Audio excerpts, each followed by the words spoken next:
À l'approche des élections du Conseil consultatif, voici l'histoire du Sénat égyptien, le Conseil de la Choura. Début en 1866, début de la vie parlementaire en Égypte, avec la création du Conseil consultatif des députés sous le règne du Khedive Ismaïl. En 1883, création du Conseil consultatif des lois sous la domination britannique à l'époque, ce conseil ne dispose que d'un pouvoir législatif limité. Création en 1980, révision de la Constitution créant le Conseil de la Chambre, Majlis Ashura, comme la chambre haute du Parlement bicaméral, tandis que l'Assemblée du peuple était la chambre basse.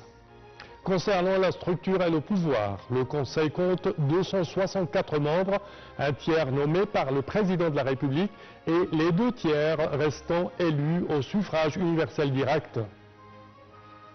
Et concernant le rôle, le Conseil de la Choura avait pour fonction de débattre et d'émettre des avis sur les projets de loi et les questions d'intérêt général, mais ces décisions n'étaient pas contraignantes pour la Chambre des députés. Sa dissolution en 2013, suite à la destitution du président Mohamed Morsi et aux modifications et une révision constitutionnelle, le Conseil de la Choura a été dissolu. Réintroduction sous le nom de Sénat.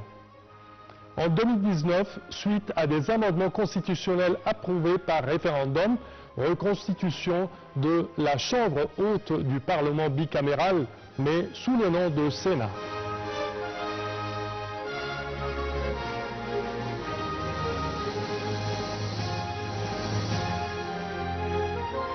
Et maintenant, je vais vous présenter brièvement le fonctionnement du Sénat égyptien tel qu'il existe depuis 2020.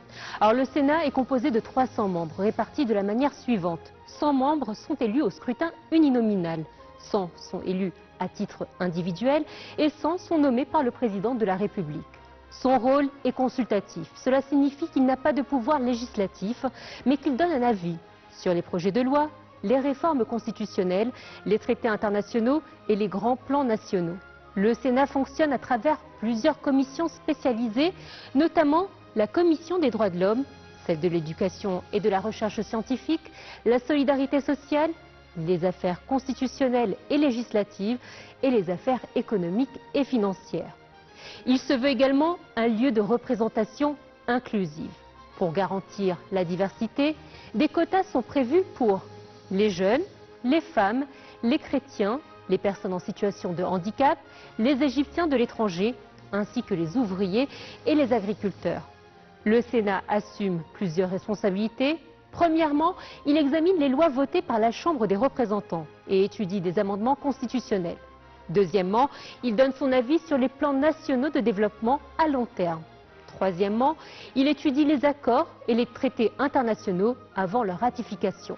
Et enfin, il contribue à renforcer la démocratie en favorisant le dialogue politique et le pluralisme. Alors pourquoi le Sénat ou Conseil de la Choura est-il important?